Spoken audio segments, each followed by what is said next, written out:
L'infidélité, le sujet le plus exploité dans le répertoire des légendes urbaines.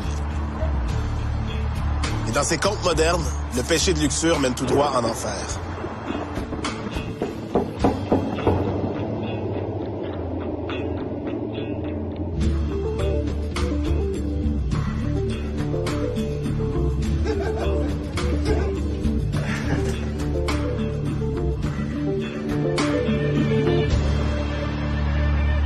Les légendes sur l'infidélité ont une morale commune. Les personnes adultères finiront toujours par être démasquées par un hasard de la vie. L'histoire qui suit illustre très bien cette leçon de vie.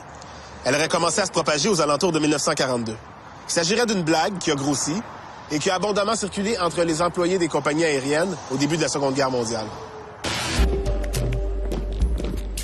Le travail de militaire n'est pas toujours apprécié de tous. Même si c'est un métier très dangereux. Comme on le sait, plusieurs militaires perdent la vie dans des attaques sournoises.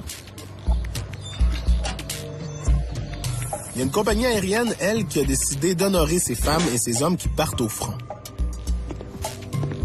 Ils ont décidé d'offrir un voyage n'importe où dans le monde à tous les militaires qui avaient servi le Canada en Afghanistan. La formule était un genre de tout inclus pour 2 personnes. Il restait qu'à choisir la date et le lieu. Évidemment que presque tous les soldats ont profité de cette offre irrésistible et ont passé de magnifiques vacances à 2 aux frais de la compagnie aérienne. C'est le cas de Gérald et Suzy. Gérald était vraiment content de retrouver sa Suzy. Il lui avait même acheté une surprise pour le voyage.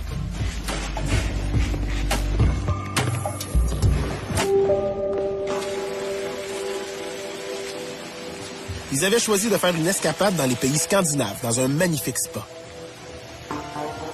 Hey, une semaine de repos bien méritée dans un tout-inclus fantastique. Piscine de luxe, boissons à volonté, des belles vacances. Faut dire que Gérald les méritait, ces vacances.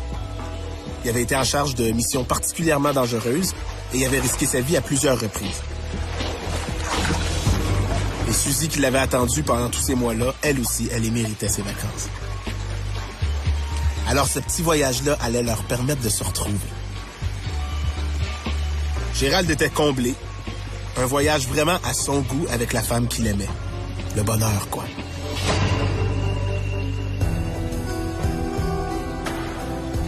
Quelques semaines après son retour de vacances, l'épouse de Gérald reçoit une lettre de la compagnie aérienne. Il voulait qu'elle leur donne ses commentaires sur le voyage qu'ils avaient fait. Juste pour connaître ses impressions et les mettre sur leur site Internet. À cette lettre de courtoisie, la femme de Gérald répond la même chose que 90% des femmes de militaires qui avaient toutes reçu la même lettre de la compagnie d'aviation. Étrange quand même que toutes les femmes aient donné le même commentaire. Et un commentaire qui se retrouvera jamais sur le site web de la compagnie. Presque toutes ont écrit une seule phrase. Une phrase qui en dit long sur ce qu'elles ont pensé de ces vacances. Un voyage? Quel voyage?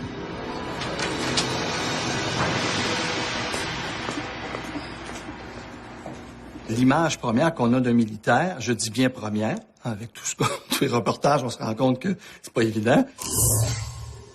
Tu sais, tu vois quelqu'un de droit, tout ça. Puis, moi, personnellement, je me disais, tu sais, quand t'es au front, quand tu t'en vas au front, le premier truc dont t'as envie, souvent, en tout cas, c'est ce qu'on voit aux nouvelles, t'as envie de retrouver une stabilité, ta famille, ta femme, tes enfants. Alors que là, tout à coup, la première chose dont ils ont envie, c'est de partir avec une autre femme que leur propre femme en voyage. Les conflits moraux, c'est intéressant dans les légendes urbaines. Là, t'as le héros national qui trompe sa femme. Tu sais, c'est comme, il y a quelque chose là-dedans là, qui est un peu comme tordu, tu sais. Puis que là, t'es dans un dilemme quand tu regardes ça, en te dire, ah, c'est un héros, je l'adule, mais là, tout d'un coup, Souvent, c'était comme... En tout cas, je sais pas si c'est de la légende, là, mais je pense que ça fait partie des croyances populaires que les soldats, effectivement, à un certain moment donné, vont voir des prostituées. Le militaire comme tel, l'uniforme, la profession, l'emblème ou l'archétype que ça peut susciter au niveau de la clientèle, j'ai pas vraiment entendu de femmes érotisé d'entrée de jeu les militaires autant que pompiers, policiers, pilotes d'avion. Pourquoi? Parce que ils ont une arme, ils vont à la guerre et souvent les gens sont anti-guerre. Malheureusement pour eux, il y a beaucoup de femmes qui les jugent aussi. Ah, ils ont des initiations pas d'allure. Qu'est-ce qui se passe vraiment quand ils sont sur un camp de base? C'est sûr qu'à un certain moment donné, il y a le danger, c'est que les femmes soient au courant parce que c'est un monde tellement... Tout le monde vit en vase clos. Les gens vivent dans des baraques. Les femmes se fréquentent beaucoup entre elles. Les femmes de soldats, tu sais, quand tu vis dans une base militaire, je présume que les secrets sont plus difficiles à garder. Puis en plus, c'est que le message se rend pas. Souvent, c'est qu'on réalise... J'ai fait un événement il y a pas longtemps, puis ils se sont rendus compte que c'était une fête qu'ils organisaient chaque année dans une entreprise, un souper-spectacle. Puis ils se sont rendus compte que le message se rendait jamais à la femme quand ils le donnaient à l'homme en main propre. Fait que ils ont décidé d'envoyer le message à la femme, l'invitation à la femme pour être certain que les gens allaient venir. Puis effectivement, le taux d'assistance a doublé. Il y a l'infidélité, puis il y a aussi je dirais quasiment les ententes. Moi, il y a une amie à un moment donné qui m'avait dit, mon mari, c'est un correspondant à l'étranger, tu sais. Il est à Washington, il savait qu'il avait un contrat d'1 an. Fait qu'on s'est dit, pourquoi s'ennuyer puis se mentir de toute façon? Fait qu'on va se dire que c'est open. Fait qu'on fait ce qu'on a à faire. Sinon, on l'aurait fait de toute façon, tu sais. Au niveau de l'infidélité, dans des éloignements comme ça, ou des regroupements à l'étranger, je vais te donner un exemple, je ne vais pas citer que ces professionnels-là, mais les représentants pharmaceutiques, par exemple, qui ont beaucoup de congrès, autant nationaux qu'internationaux. C'est sûr que c'est des lieux, des congrès, des associations, des rassemblements, des meetings. C'est vraiment des lieux propices à l'infidélité. Parce que ce sont tous des professionnels qui sont orientés dans la même direction, qui ont à peu près la même compétence, les mêmes connaissances, les mêmes stress, les mêmes enjeux au niveau de leur problématique de travail. Alors ça crée une complicité, ça crée des liens. Puis en plus, ils sont dans un resort, un hôtel, confinés là, de l'alcool, des cocktails, des 5 à 7. Alors ça, c'est répertorié au niveau des études que des congrès, c'est favorable à ça. Pour les militaires, c'est sûr que non. C'est pas la même histoire, mais c'est dans la même famille. Je pense au groupe Led Zeppelin. Il y a une petite légende, ça peut être vrai ou pas, qui disait que quand ils partaient en tournée en Amérique du Nord, il y avait 2 horaires, 2 cédules de tournée. Il y avait la cédule officielle et réelle. Donc, ils arrivaient à tel moment dans telle ville, ils repartaient à tel moment, puis il y avait l'horaire qu'on donnait à leur blonde. Puis il y avait toujours un jour de décalage, comme par hasard. Tu sais, ça me fait bien sourire parce qu'inévitablement, il y a eu un fuck à un moment donné. T'sais. Mais immédiatement, j'ai pensé à ça. Ben, c'est sûr. Moi, je suis un homme parfait. Fait que le problème ne se pose pas. T'sais, moi, ça fait 40 ans que je suis avec la même épouse. Mais il y a des rumeurs qui circulent à l'effet que certains artistes se payent du bon temps. T'sais. Ça, c'est sûr que on en jase toujours un peu. Par contre, les soldats, ça se peut. Moi, je crois que les soldats qui trompent tout le monde, ça se peut. Mais les artistes, non, jamais. Non.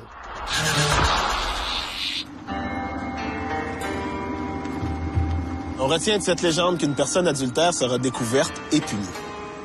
Dans notre prochaine légende, vous allez voir que la punition est assez surprenante. C'est l'histoire d'un petit couple de Québécois bien ordinaire qui avait décidé de se marier. Ils avaient annoncé qu'ils voulaient un enfant, puis pour eux, le mariage était quelque chose d'essentiel à la vie de famille. Alors la fille tombe enceinte assez rapidement. En fait, elle doit accoucher 40 semaines après le mariage, ce qui laisse croire que l'enfant aurait été conçu durant la nuit de noces. Alors c'était une belle surprise, sauf qu'il y a une autre surprise, elle, un petit peu moins heureuse, qui les attendait. C'est que le bébé, quoique en parfaite santé, présentait une caractéristique assez étonnante.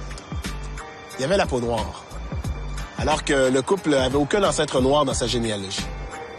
En fait, le seul noir qu'un des membres du couple connaissait, c'était le danseur que les amis de la mariée avaient embauché pour son enterrement de vie de jeune fille. On parle de l'enterrement de vie de fille, mais il y a l'enterrement de vie de garçon aussi. Hein?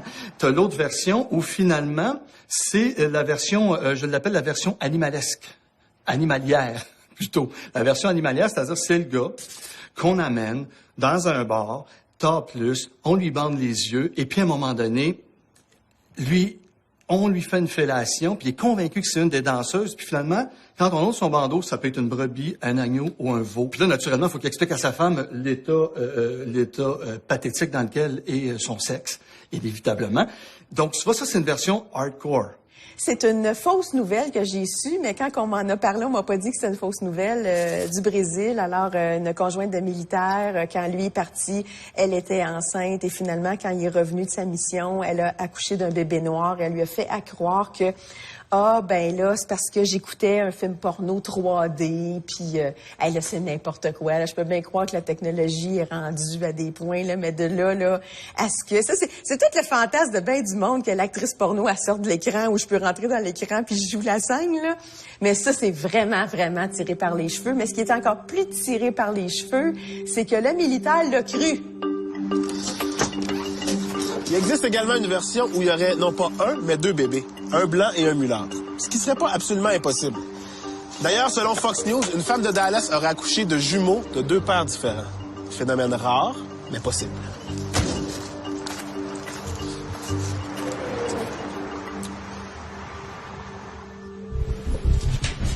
Après la pause, quand notre conjoint nous offre un cadeau vraiment inattendu.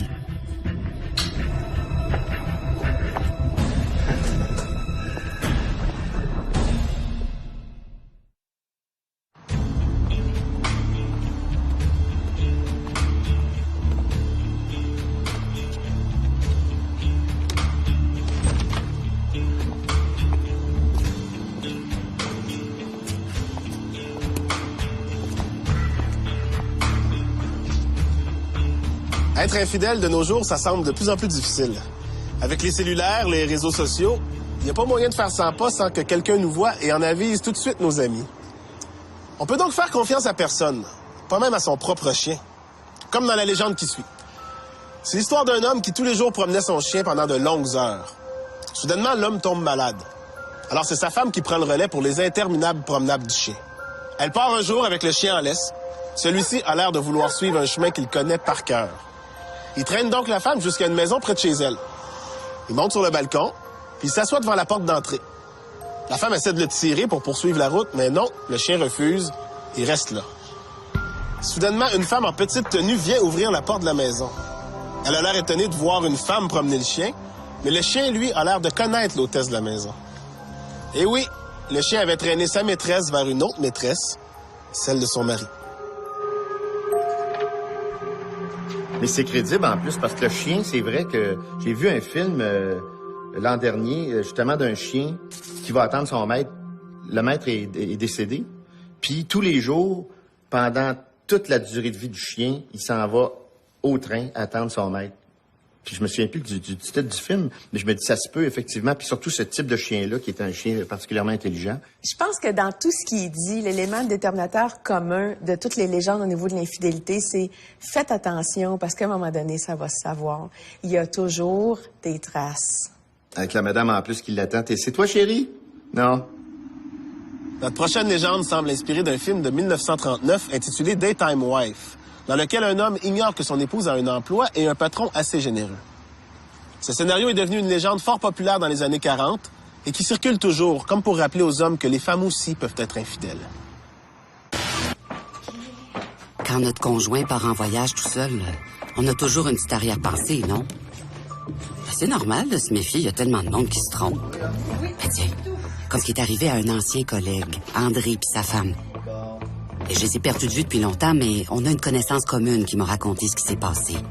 La femme d'André, Nicole, était allée visiter une vieille tante. Ben, du moins, c'est ce qu'elle avait raconté à André. Ah non, elle y était vraiment allée.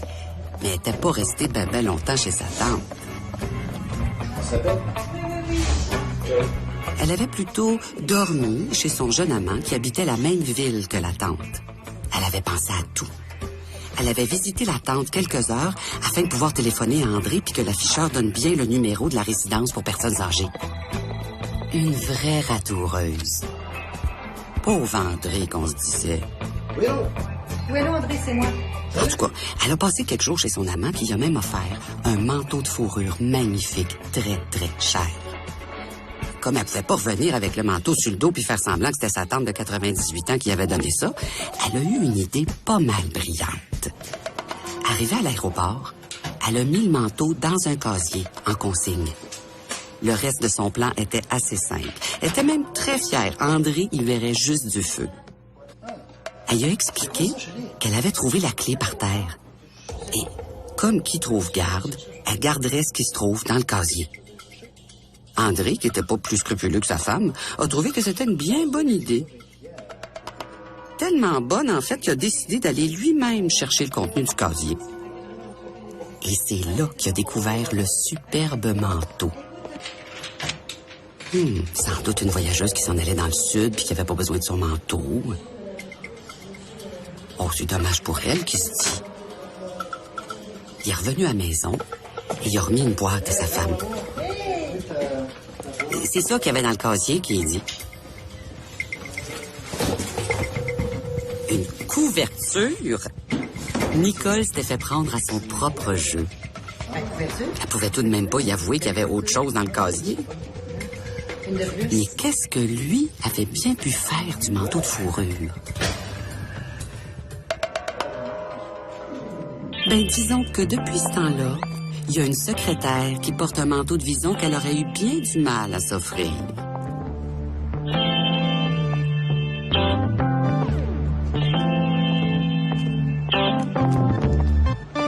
Moi, j'imagine juste sa face quand elle va aller au bureau pour avoir la secrétaire. C'est comme... Elle pourra juste rien dire en plus, tu sais. Dans l'infidélité, là, je peux pas mettre la main dans le feu et dire je me brûlerai jamais, mais dans ce que je peux affirmer de ça, il y en a un des deux dans le couple qui va aller voir ailleurs. C'est très, très rare que c'est les deux en même temps. C'est pour ça que ça blesse et que ça fait mal. Sinon, ben, on n'est pas ensemble, on est un couple ouvert, on est juste à ma maîtresse. Mais dans un couple où il y a de l'engagement et de l'amour, s'il y en a un qui va à l'extérieur de la relation, il y en a qu'un seul. Donc là-dedans, je trouve que c'est un peu tiré par les cheveux. On veut polariser le bon puis le méchant, c'est plus efficace. Là, tu te rends compte que tu es prêt à haïr les deux, tu sais.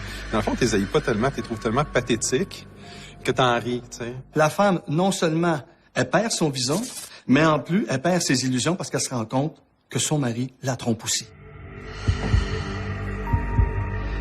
C'est une espèce de morale très judéo-chrétienne. L'un et l'autre sont punis, elle, parce qu'elle a trompé son mari, et parce que lui, était d'accord avec le mensonge qu'elle lui a dit, puis qu'il prenait pour vérité. Écoute, j'ai trouvé un ticket, on dit rien, puis on va aller chercher ce qu'il y a dans le petit casier.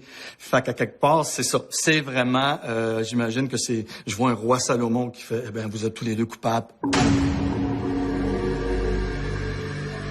Ben moi, l'histoire du vison, je trouve ça intéressant parce que ça me rappelle, dans le fond, je pense que le théâtre d'été fonctionne comme ça. T'as le théâtre à trois portes, c'est-à-dire t'as le mari, la femme, puis la maîtresse, puis là, t'essayes de camoufler, puis t'essayes de t'embourber. Ça m'a fait penser à une scène du film, un film que j'aime beaucoup, Love Actually. Mais là-dedans, c'est qu'un couple s'en va dans un grand magasin, il se dit, bon, c'est aujourd'hui qu'on fait notre magasinage des fêtes, puis on achète tout aujourd'hui. Et ils se séparent. Mais avant de se séparer, elle voit que son mari arrête au comptoir à bijoux. Et là, elle est toute contente qu'elle va avoir un pendentif, un bracelet, n'importe quoi. Et finalement, il achète ça, mais pour sa maîtresse. Il achète un pendentif en cœur. Et là, le soir de Noël arrive, en dessous du sapin, il y a la dite boîte, il lui remet, puis elle fait comme si elle sait pas c'est quoi, et c'est un CD. Et là, elle comprend tout de suite que le bijou ne lui était pas adressé. C'est une légende qui commence à dater, tu sais, avec le vison. Aujourd'hui, je sais pas, ça serait peut-être plus un téléphone intelligent, tu sais, un Optimus LG 3 ou le dernier iPhone.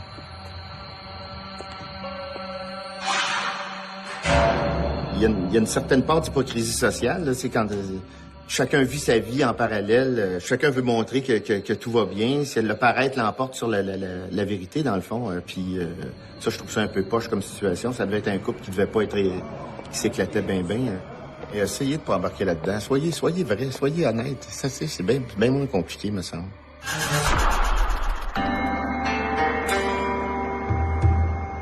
J'avoue que t'en as des pas pires, des histoires d'infidélité.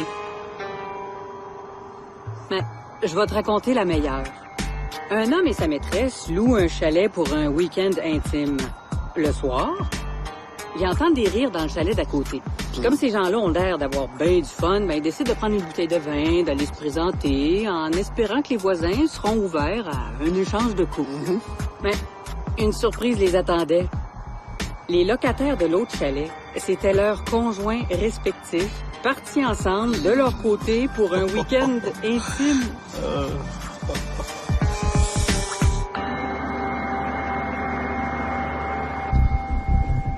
Au retour, un aveu qui vaut 1 million.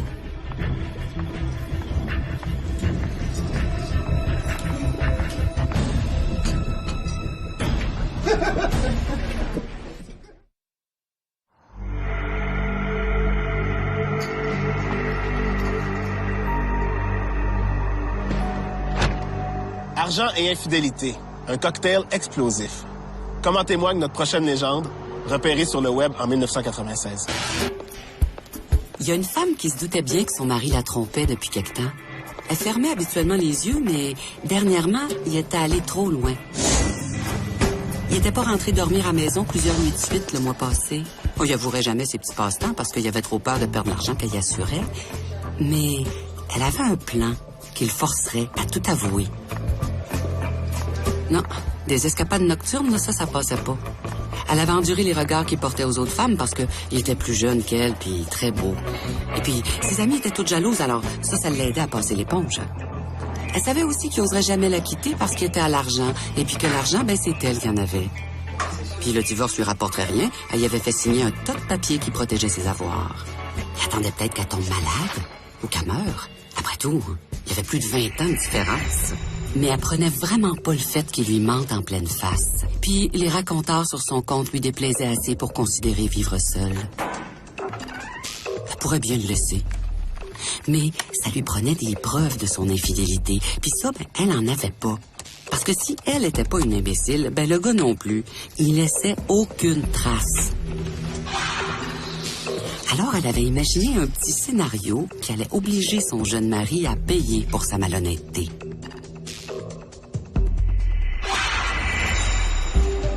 Un soir qu'il soupait dans un resto chic, la femme décide de profiter d'un des vices de son jeune mari. Il achetait toujours des billets de loterie. Puis ce soir-là, il y avait un tirage. Son mari allait tout avouer, elle en était certaine. Le gars se lève pour aller aux toilettes. La femme fait signe au serveur d'approcher, puis elle lui dit « Mon mari va sans doute vous demander les numéros gagnants de la loterie. » Il le fait toujours. Puis si c'est moi qui les lui donne, il ne croit pas. Alors, les voici. Pourriez-vous les lui donner quand il vous les demandera? Le serveur voit pas de problème à ça. Le jeune mari revient des toilettes. Il continue son repas, boit son vin, évite de parler à sa femme. Il regarde sa montre. C'est l'heure. Les numéros sont sûrement sortis. Il appelle le serveur, puis il lui demande d'aller vérifier les résultats. Le serveur revient avec le papier. Le gars regarde son propre billet avec l'air de plus en plus ébahi.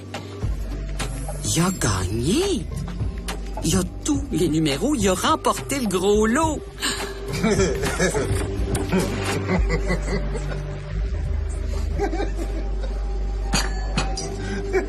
Il en faut pas plus. Il jette sur la table les clés de la voiture puis celle de la maison, puis il lance à sa femme « Je m'en vais! » Je te laisse. J'en ai assez de faire semblant de t'aimer.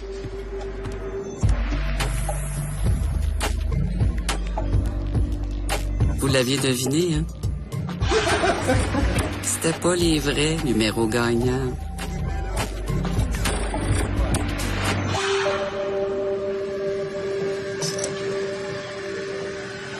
C'est un scénario réaliste parce que quand on est sur le point soit d'une catastrophe ou d'un très, très, très grand bonheur qui pourrait nous libérer de quelque chose, gagner à la loterie, un héritage quelconque, l'aveu est plus facile à lancer parce que c'est terminé. Moi, j'ai travaillé pour des conférences avec le commandant Piché. Donc, quand il a atterri à Transat dans les Açores, au Portugal, et que l'équipage et les passagers étaient sûrs d'y passer, il m'a dit, il y a un couple, il y a un homme qui est allé dire à sa femme, en passant, je te trompe. Je me souviens plus s'il avait dit, je te trompe avec ta sœur, ta cousine, la voisine, là, je sais plus.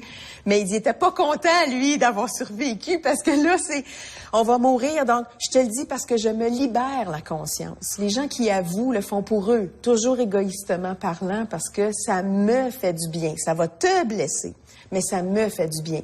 Et je pense dans cette histoire-là, ce libérateur de, parce qu'il arrive ça, j'ai plus besoin de toi et je te le dis pour me libérer la conscience.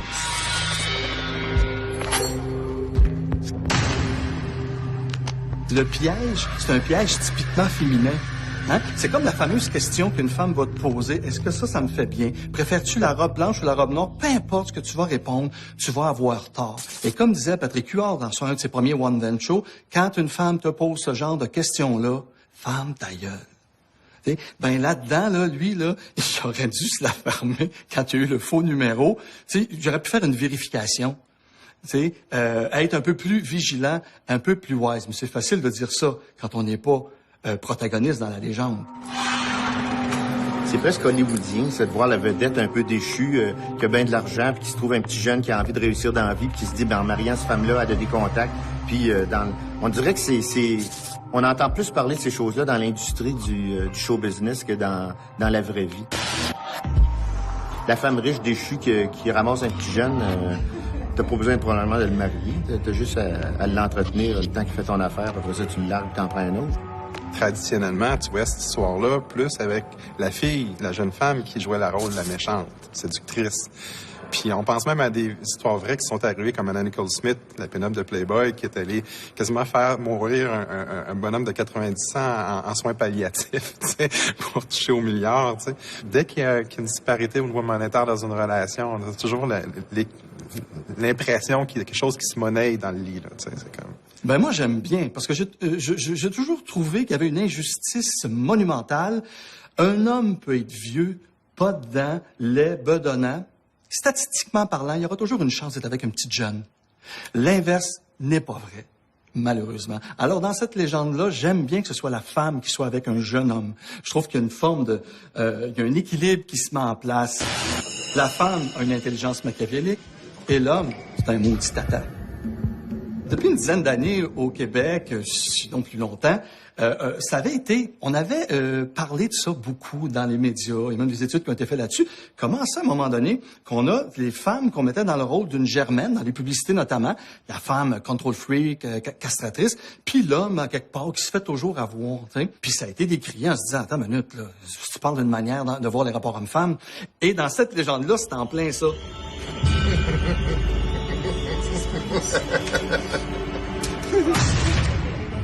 Avant les aveux, il y a toujours un soupçon, il y a une intuition qu'on a, soit qu'il y a un désinvestissement de l'autre, un désintérêt, on fait moins de choses ensemble, il y a de l'évitement des relations sexuelles. Ça prend quelque chose pour soupçonner. Et on dirait qu'un des deux membres du couple, que ce soit la femme ou l'homme, devient un bon détective privé et très bon en technologie tout d'un coup pour installer un système de surveillance et de contrôle. Autant avec les téléphones intelligents, avec les liens avec les réseaux sociaux, Facebook ou Twitter, les photos qui sont mises là-dessus, les gens qui commentent les photos, est-ce que c'est toujours la même fille ou le même gars? C'est pas juste je cherche puis je veux trouver des condoms ou quand tu entres, je vais te sentir les doigts ou le pénis, voir si tu sens de latex, là. Parce qu'il y en a qui vont jusque-là. C'est arrivé 3 fois dans ma pratique des cas où les gens étaient tellement méfiants qu'ils ont passé au polygraphe pour, à un moment donné, dire, là, ça va faire, là. Tu veux vraiment l'ultime garantie, je te l'offre. Moi, ça, je trouve ça bien drôle parce qu'effectivement, de faire une mise en situation, ne serait-ce que pour savoir si les gens autour de toi sont tes vrais amis ou ton mari ou ta femme t'aime pour vrai. Je l'ai vu, entre autres, dans une émission, je pense que c'est Surprise, où il y avait Michel Barrette qui était avec son chum Lucien Francaire. Puis à un moment donné, ils sont dans un restaurant, le restaurant est bondé. Puis là, Michel Barrette et Lucien ont acheté un billet de loterie ensemble. Et Michel découvre qu'il est le grand gagnant, fait qu'il décide de faire la tournée générale. Fait qu'il paye tous les dîners, tout le monde dans le restaurant, il se promène, je t'offre du champagne, il se monte une facture phénoménale pour finalement apprendre que c'est pas le bon numéro, il a pas gagné pantoute. Fait que là, c'est Lucien, parce que Michel s'en va, puis il laisse Lucien Francaire avec tout le problème de régler les factures. Il devait pas se dire que c'était son meilleur ami, certain. Écoute, qu'est-ce qui se passe? Je peux comprendre que la femme a, à un certain moment donné, besoin de vérifier si son chum l'aime vraiment. Et puis là, elle a eu sa réponse. En même temps, je suis pas sûr que ça fait son affaire d'avoir cette réponse-là, mais elle a eu sa réponse. La morale dans cette légende-là, C'est, messieurs, épargnez l'amour-propre de la femme que vous allez laisser, parce que ça pourrait toujours vous retomber sur le nez.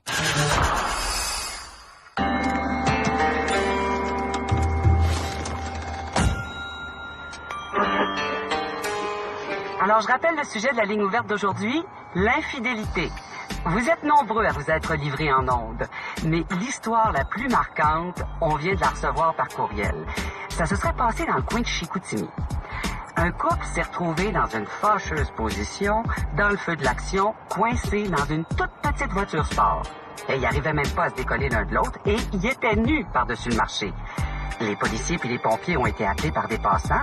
Ils ont dû découper le toit de la voiture pour libérer le couple. La fille était hystérique. Elle avait même pas l'air soulagée d'être libérée. Tout le monde se demandait bien pourquoi.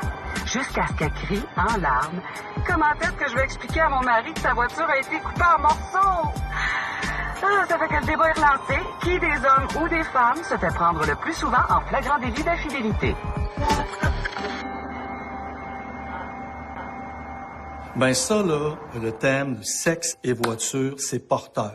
Ça, là, t'en as de la légende, là, sous cette thématique-là. Puis sexe et voiture, ça implique nécessairement une position inconfortable. Quelque chose qui va se passer et qui va mener à l'humiliation suprême. On s'entend-tu que dans cette légende-là, là, quand tu arrives avec les pinces de désincarcération, tu perds ton érection? Je travaille pas dans les urgences au niveau des hôpitaux, mais je sais qu'il y a des histoires de coinçage et tout ça, des histoires d'horreur, là, de couples vraiment très fortement embarrassés, que ce soit par des positions acrobatiques qu'ils ont pris, que ce soit du sexe anal qu'ils ont fait, qu'ils n'avaient pas l'habitude, usage d'accessoires érotiques, mais c'est très, très, très rare que ça arrive. Une crampe dans la jambe, dans le pied, va peut-être arriver un peu plus, là, ou un malaise, je t'étourdis, j'ai chaud, j'ai mal au cœur. Donc, des malaises reliés à la sexualité, je peux comprendre.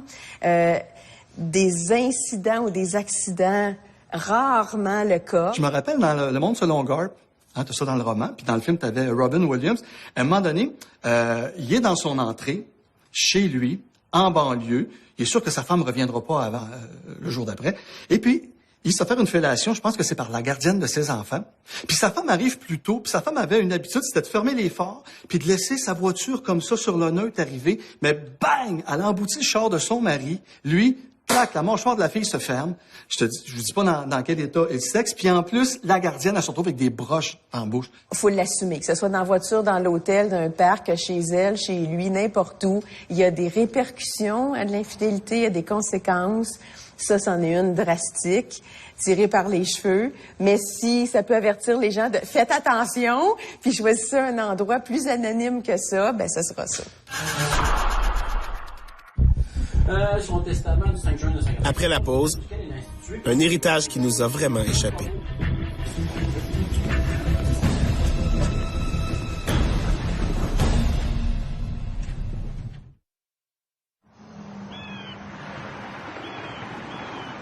Infidélité, jalousie, vengeance. Un savoureux trio d'émotions qui font les meilleures légendes urbaines. Comme dans la prochaine légende qui aurait été racontée par un professeur de droit en 1978. Une femme surprend son mari en flagrant délit d'infidélité. Dès le lendemain, elle décide de quitter le nid familial. L'homme n'est pas malheureux parce que ça va lui permettre d'emménager avec sa nouvelle conquête. La femme vient donc vivre avec lui. C'est le bonheur total, sauf qu'au bout de quelques jours, il y a comme une drôle d'odeur qui envahit la chambre. L'homme est persuadé que sa nouvelle femme est malpropre, alors il a fou à la porte. Sauf que l'odeur persiste. C'est que sa légitime épouse, avant de quitter le nid familial, avait décidé de faire un petit peu de couture. Elle avait inséré des crevettes dans la bordure des rideaux de chambre. Oh boy. Ça, c'est une vengeance assez...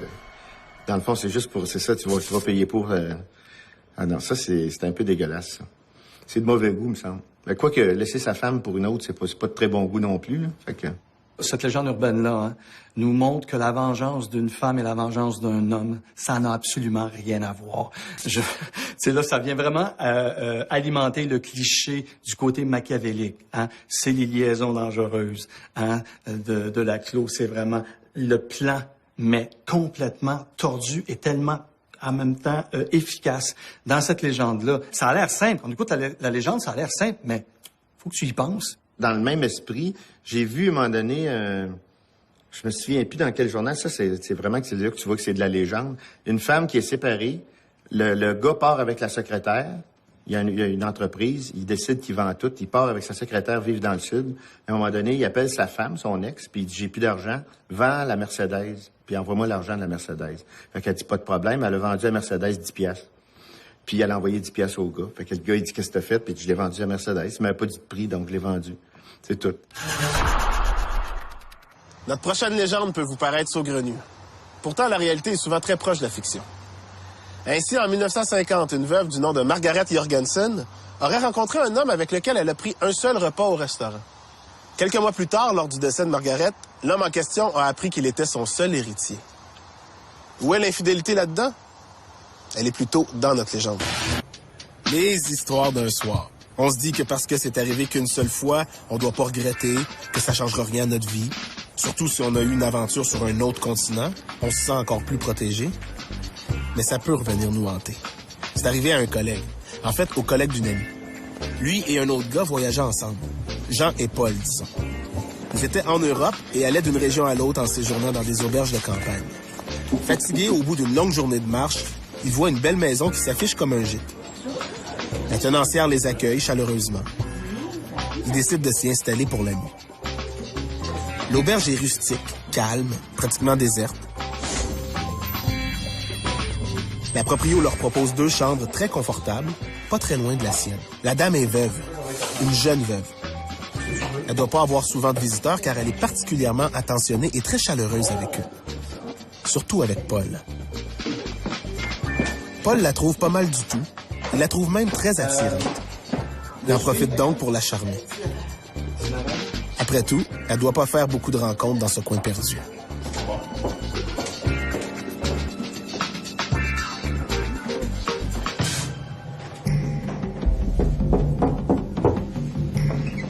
À la tombée de la nuit, il s'invite même dans sa chambre. Bonsoir. Il est prêt à tenter le coup. En effet, la veuve n'a pas eu d'homme dans sa vie depuis très, très longtemps. Elle se laisse donc séduire et apprécie le fait qu'un jeune homme la trouve attirante. Elle tombe carrément sous le charme de Paul et se laisse complètement aller dans les bras de cet inconnu. Elle s'endort sans même lui demander son nom. Paul retourne dans sa chambre durant la nuit, ni vu, mais surtout ni connu. Mais Paul est un homme marié. Où le mènera cette aventure? On le découvre après la pause. Ah, ça va pas payer.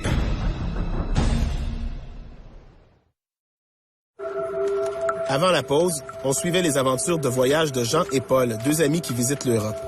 Ils logent dans une auberge tenue par une séduisante veuve. Paul la courtise et va jusqu'à s'inviter dans la chambre de la dame qui tombe sous son charme. Elle s'endort sans même lui demander son nom. Paul s'éclipse dans sa chambre durant la nuit, ni vu, mais surtout ni connu. Le matin de leur départ, la veuve manifeste à Paul toute sa reconnaissance. Elle a beaucoup aimé la nuit passée avec lui, mais elle voudrait connaître son nom, peut-être correspondre, le revoir, qui sait. Elle a bien consulté le registre des invités, mais comme les 2 hommes se sont inscrits en même temps, elle ne sait pas s'il est Paul ou Jean. Comme Paul est marié, il en profite pour s'éviter des problèmes en disant à la veuve qu'il est Jean. Comme ça, pas de danger qu'elle rapplique. Après tout, dans le registre, elle a toutes ses coordonnées. Trop fier de lui, il quitte l'auberge, la veuve et l'Europe, convaincu qu'il n'aura plus jamais de nouvelles de cette maîtresse d'une nuit. Et il a bien raison, des nouvelles, il n'y en a plus jamais eu. Du moins, pas d'elle directement. Sa petite vie continue, avec sa petite épouse et ses petites aventures dont sa femme n'a jamais conscience.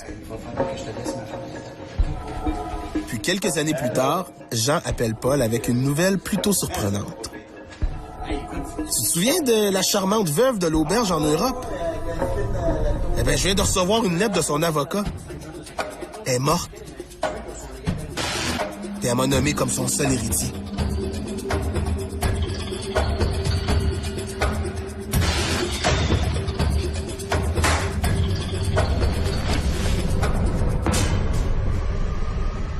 Ici, l'éloge de la fuite n'est pas élogieuse. En sens que L'homme veut préserver naturellement la relation qu'il a avec sa femme, avec sa relation amoureuse. Donc, il va avoir le meilleur des deux mondes à quelque part, mais il efface le monde de l'infidélité et en même temps, il efface l'héritage qu'il aurait pu avoir. Ça m'a fait penser à un patient que j'ai eu il y a quelques années, un Européen qui était venu pour travailler dans une firme internationale, avait un mandat à court terme au Québec, avait une femme et des enfants en Europe, est tombé éperdument en amour avec une Québécoise ici. On est tellement charmantes. Mais et il lui avait dit un autre prénom. Évidemment, il a menti sur son statut conjugal. Et quand il a vu que la relation, c'était pas juste un kick érotique, c'était vraiment quelque chose de sérieux. Et ils sont encore ensemble à ce jour parce que elle le rejoint en Europe. Il y a eu des dévoilements.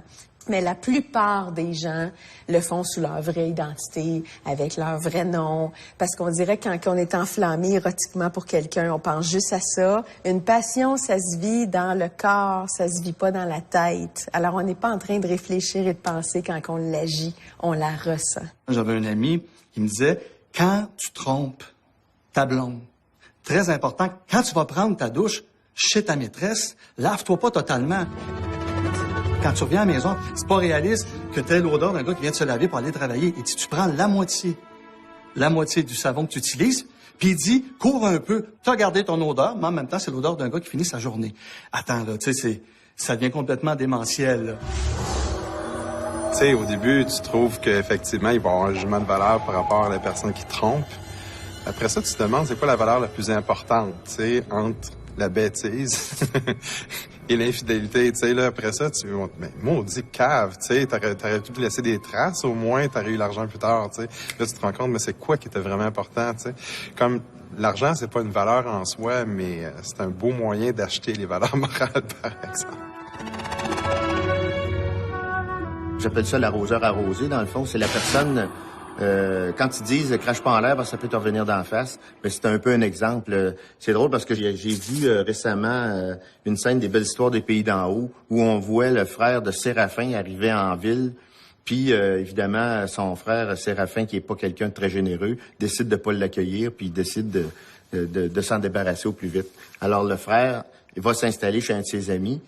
Puis, à la fin, Séraphin, se doutant qu'il y a peut-être de l'argent à faire avec ça, décide d'accueillir son frère. Il dit, viens vivre chez nous, finalement, regarde. Puis l'autre, il dit, non, je vais rester chez mon ami, puis j'y donne même 3000 pièces pour qu'il me garde jusqu'à la fin de mes jours. C'est sûr qu'il n'y a pas nécessairement d'héritage au bout de chaque histoire. Mais c'est vrai que ça peut arriver, effectivement, que de refuser de rendre service à quelqu'un, ça peut te retomber sur le nez. C'est un peu comme ça que je l'ai vu, moi. Dans cette légende-là, c'est toujours le combat entre la sécurité et la liberté. Hein? La sécurité, tu as des repères, tu niaises pas dans la vie, t'es droit, t'es droite comme une barre. Puis en même temps, la liberté de quand il y a une opportunité, let's go, on saute dans le lit de la madame, tu sais. Dans cette légende-là, en même temps, c'est particulier parce que ce chum-là, finalement, qui trompe sa femme, mais qui laisse ton nom à toi qui n'a pas trompé sa femme. Méchant chum, hein? À ce niveau-là, c'est moyen. C'est-tu vraiment son ami? C'est sûr, à quelque part, il y a quelque chose de pas cool là-dedans. C'est que deux amis qui se connaissent, à un moment donné, il y a quelque chose d'hypocrite de donner le nom de ton chum pour sauver tes culottes, alors que tu peux le mettre lui dans le trouble, tu peux le mettre dans l'embarras. Moi, il y a des scènes qui me sont arrivées. Il y a un de mes amis, à un moment donné, qui avait acheté une maison de campagne. Ça n'a rien à voir, parce qu'à quelque part, c'est un peu le même scénario. C'est que le gars, il a fait pousser des plants de potes sur le terrain de son chum, alors qu'il aurait pu le mettre dans le trouble, tu sais. Ben, c'est pas des amis que tu souhaites avoir dans ta vie. Il y a une petite morale, mais c'est comme... On dit souvent, faut pas courir deux lièvres à la fois, mais cette légende urbaine-là nous amène à penser le contraire. Cours deux lièvres à la fois, cours après l'amour et l'argent, qui sait, hein, ça pourrait rapporter gros. L'homme infidèle n'a pas bonne presse. Qu'il soit golfeur professionnel ou financier influent, son tableau de chasse éblouit personne. D'ailleurs, Internet est en train d'élargir la notion d'infidélité jusqu'à certaines formes de cyber-relations où il n'y a aucun contact physique. Selon une étude, les Américains considèrent qu'un courriel sexuellement explicite est aussi répréhensible qu'une petite visite dans un motel sordide.